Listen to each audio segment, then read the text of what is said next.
Lieutenant General, Commander of the Royal Netherlands Marechaussee, Mr. Hans Leitens.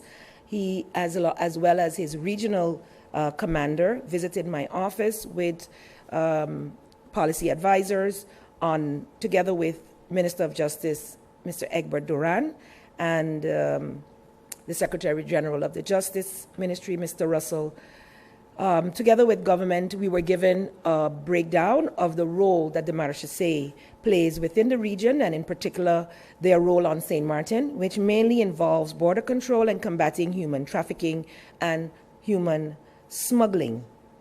The Marechaussee reiterated that their members work under the command of the police corps, so the KPSM. They are not an entity unto themselves. The Commander-in-Chief of the Police Force of St. Martin also schedules them in, ensures that there are both local as well as the Marechaussee on each team, and is totally in charge of that. So they are provided and budgeted for by the Netherlands government.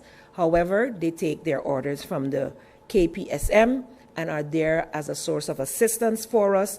It allows for our local police force to be trained in the interim, and this is a cooperation that will continue until we have reached to that stage where we have sufficient police officers properly trained, and allowing also for others who are at one level to be able to upgrade to the next level, because we would like to see our local officers on all levels of the police chain.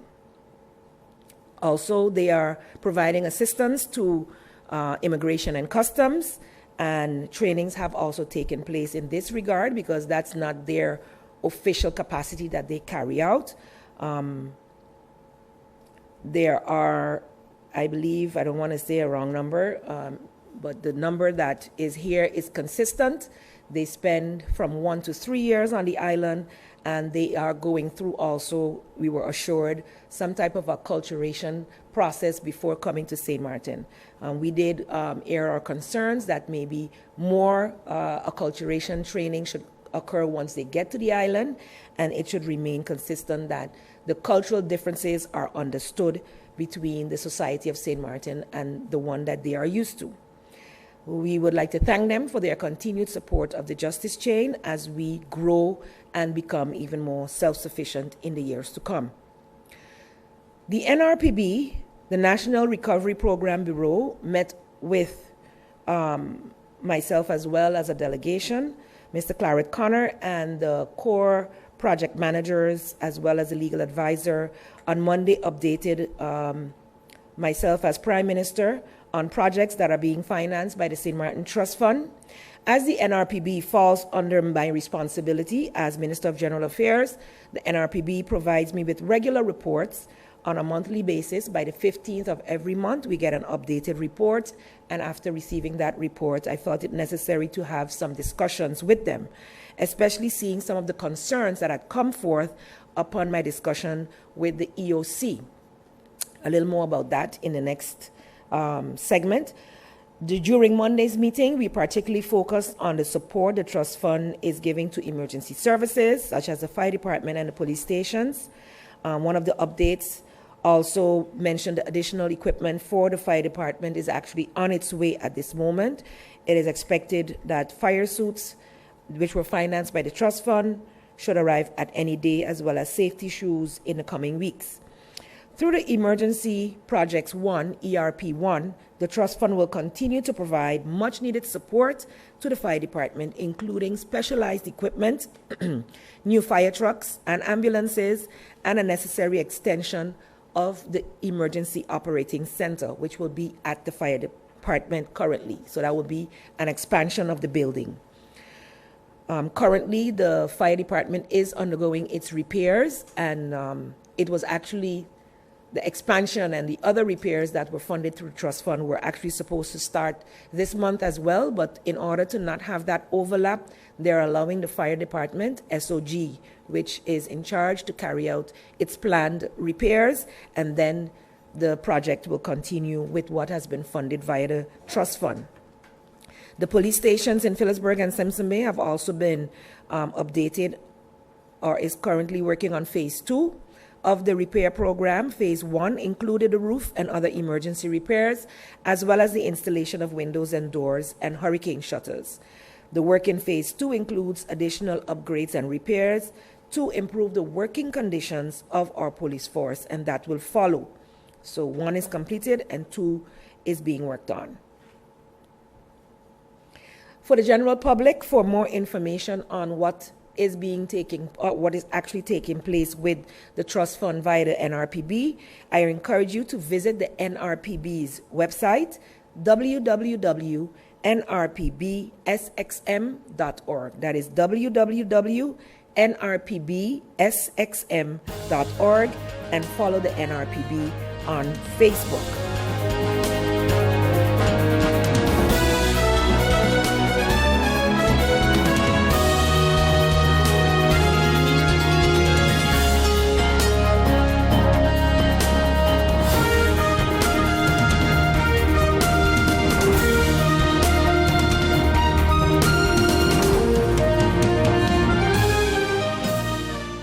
GEBE has been faithfully serving the communities of St. Martin, powering your home and our economy. Come rain or shine, our qualified team of professionals are working hard 24 hours a day to provide you and your family with safe, reliable electricity and water. We use the latest technologies and test our products daily to maintain the highest international standards. Our friendly staff is always there to assist you, whether in person, over the phone, or online. We are committed to constantly improving our products and services, making them more efficient, effective, and environmentally friendly to serve you better today and our next generation of clients tomorrow. GEBE, powering a brighter future. Our friend Megawati is here with tips to save you energy. 1. Turn your airco temperature up. 2. Use a ceiling fan instead. 3. Buy energy-saving products. Save some green with NVGEBE.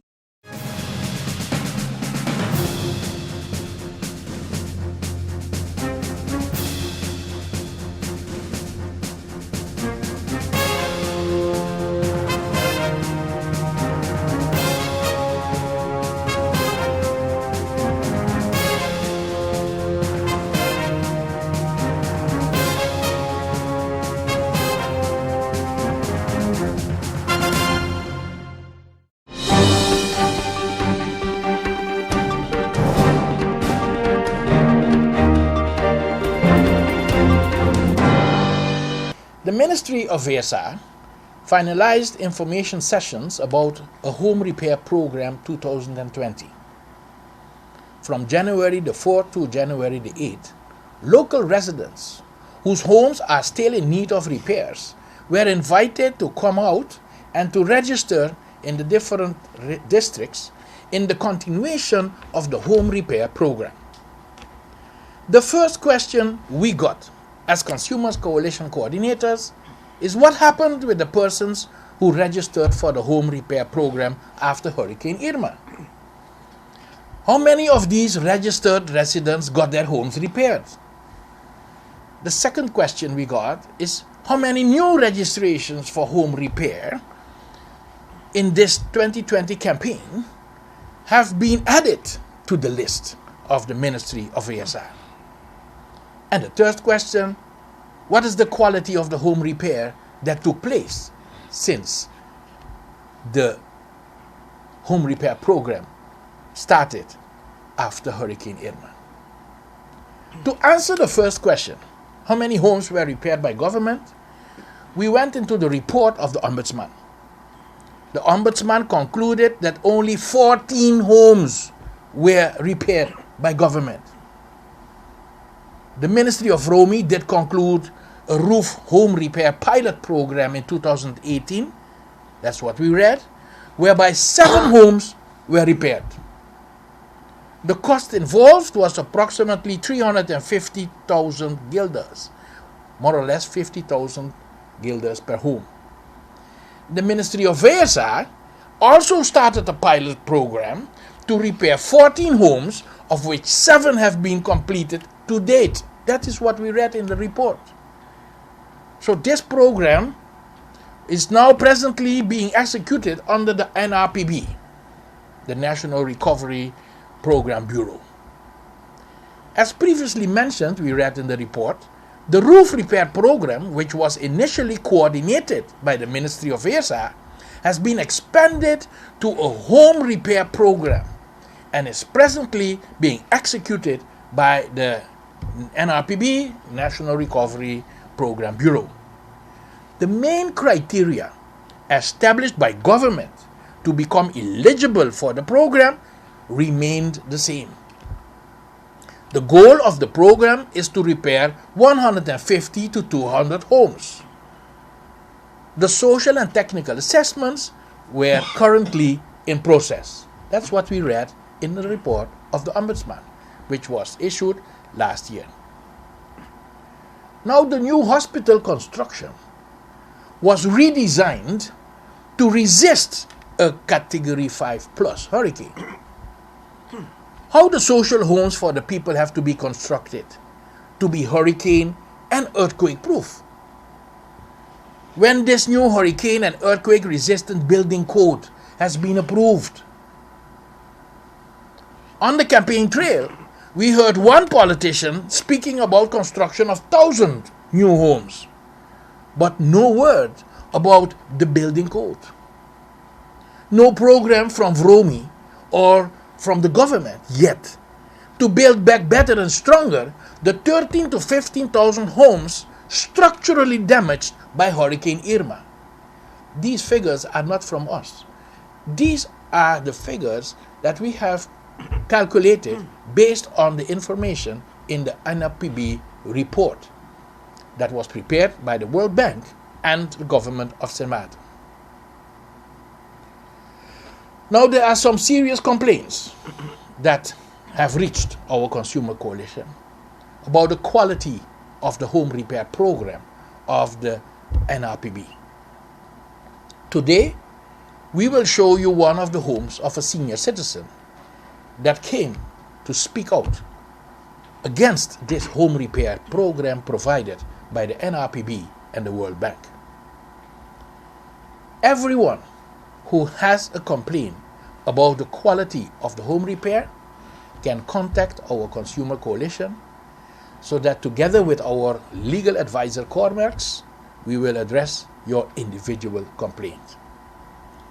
Those that still need home repair, but for whatever reason didn't get help yet, please contact our Consumer Coalition as our lawyer Cormerx is analyzing the complaints received to file a court injunction.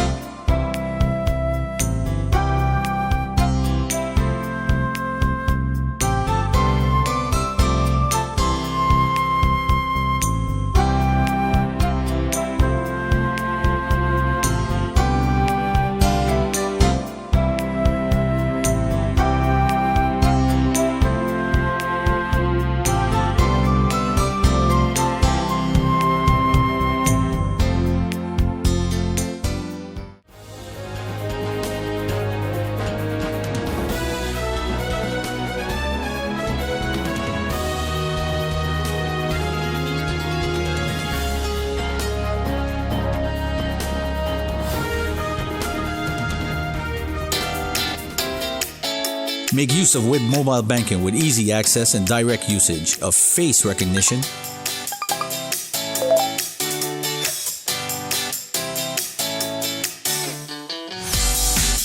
PIN code,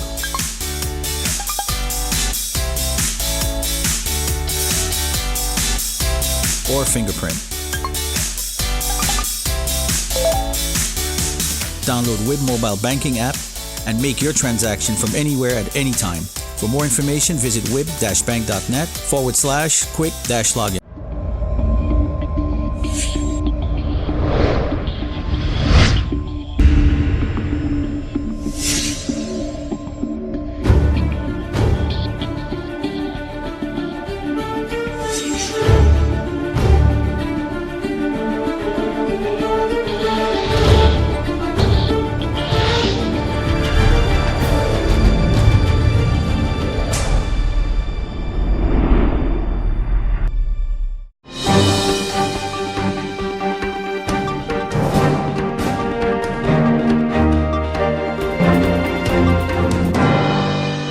There's been much said about how many roofs were fixed and what was fixed and what the World Bank is doing.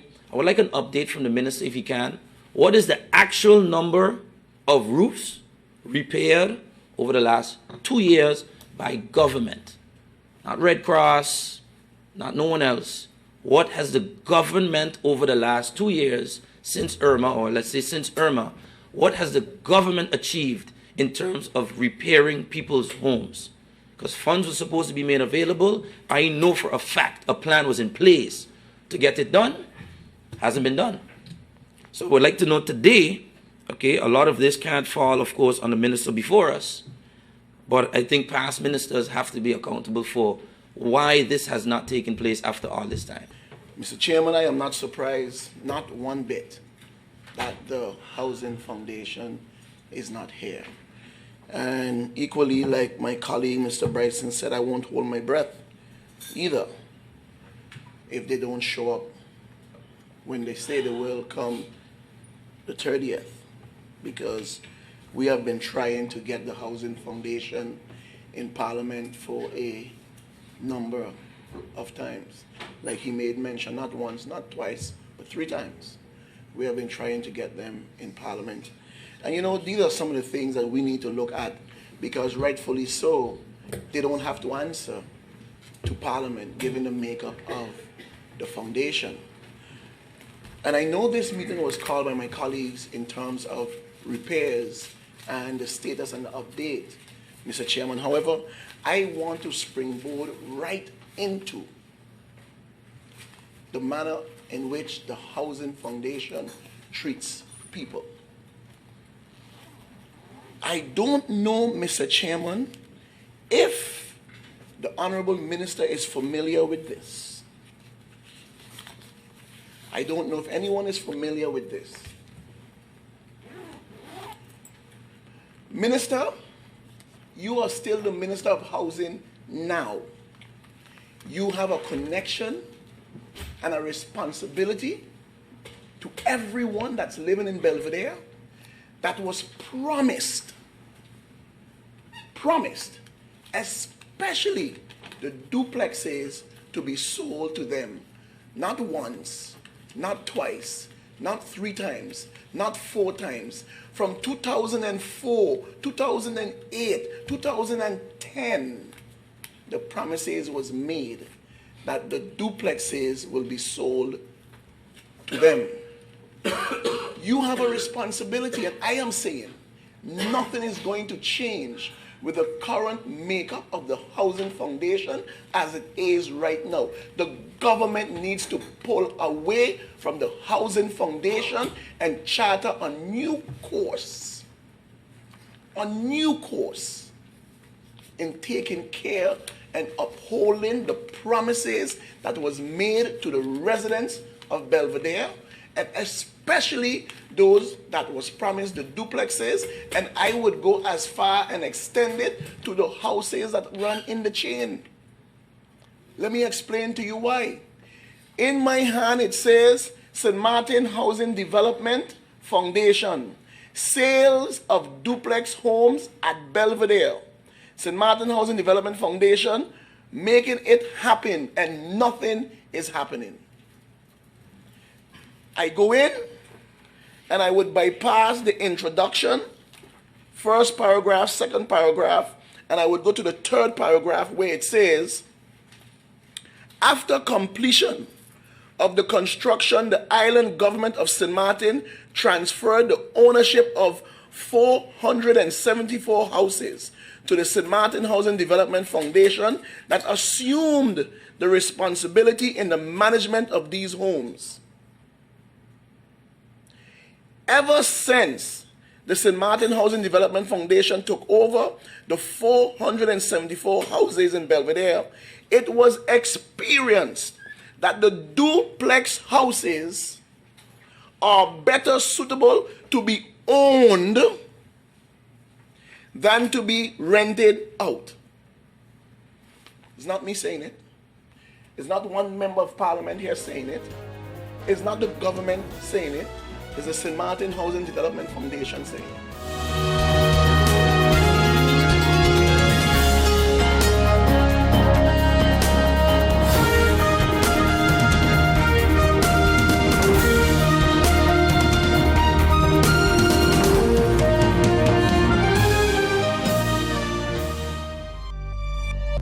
Hi, what's up, St. Martin? My name is Rene Leverett, and I play baseball.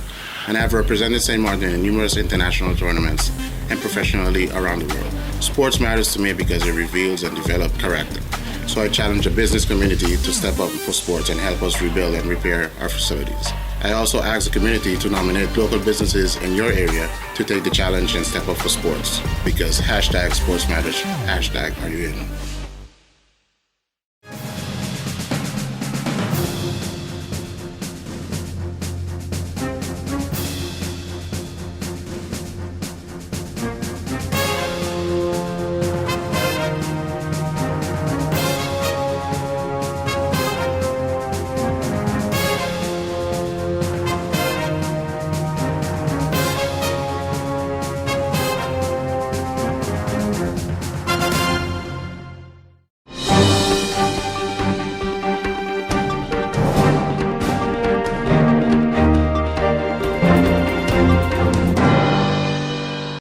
Recently, there were talks that the library would have been demolished. Similarly, this rumor has been set aside by especially the Prime Minister. Is there any plan going forward, though, as to how soon can we see the demolition of the library taking place, making room for a new building? What I've understood is, because this is a responsibility government has taken up. So it's not really in our hands as foundation, but the building belongs to the library, and we have agreed that, or the building has been declared a total loss. There's nothing you can do with it. So it needs to be demolished, and parts of steel, etc., can be salvaged and be sold, and those funds can be used for future plans. Discussions about demolishing of the library, the government building, and the post office have been going on for a year and a half, if not more. And so what is transpiring on that field, we're not sure. But we have written a letter to the Minister of Roni indicating that the library agrees with the demolishing of the building as long as it doesn't is not deducted from our subsidy or insurance funds, which we are still yet to receive. So that would mean that because of the delay in receiving your insurance funds, this has hampered somewhat the establishing of a fully functionable library. The original plan was to use the insurance funds for rent of the, back then was Super Plaza building, we had the idea. That was before the casino moved in. And, but government indicated that insurance funds were not to be used for rent. Because what would happen after 3 years, if there's still no new building, then you're stuck. Which is understandable, but not really realistic. So then we had to look for a different location. That's why we are where we are now, which is much more affordable. But it should also be indicated that the library gets subsidy from government. That subsidy hasn't changed for the last 10 years, I think. It hasn't been increased, nor has it been lessened. But with that money, we need to do everything. Pay salaries, purchase books, and now also pay rent. The upkeep of the current facility is, of course, less expensive than the previous building because it's much smaller. But the rent needs to be paid every month. So that money you cannot spend on books or on additional staff. So it's something that we need to balance. If I may ask, though, how much is being made available to the library on a yearly basis coming from government? If I am not mistaken, and I could be off a little bit, but it's 1.2 million guilders, which is paid out in monthly installments. But according to the subsidy legislation, you don't get 10% of that amount, and you only get it once you submit your financial annual reports. And you're saying that this has not been increased for the past 10 years? More or less. Is it your intention, though, to address this specific part of the ongoing understanding of having a greater functional library with government? Yes, we are we discussed in the last board meeting, and we are awaiting the appointment of the new minister, and then we will seek an audience with the minister to determine the way forward, because it should also be indicated that accessing trust fund money, read World Bank, can only be done by government. So the ministry needs to submit plans on our behalf, and they are willing, but the plans need to be made more concrete, and that will cost money. So we need to see how that can be worked out. But first we need a commitment from the new government that they are willing to continue on the path that was determined by the previous minister. One might say, look, the library is pressed financially, and seeing the fact that you have an open parking lot at the original space of the building that used to house the library. What is being done in this area? I mean, it could be used as well to generate some funds to at least help to alleviate the financial problems that the library is at least experiencing now. Well, actually, that is good that you mention it, because currently the parking lot is being revamped and upgraded, and we have an agreement with the doctor's clinic and the drugstore that they will rent some spaces, and the other spaces will be rented out also on a monthly basis.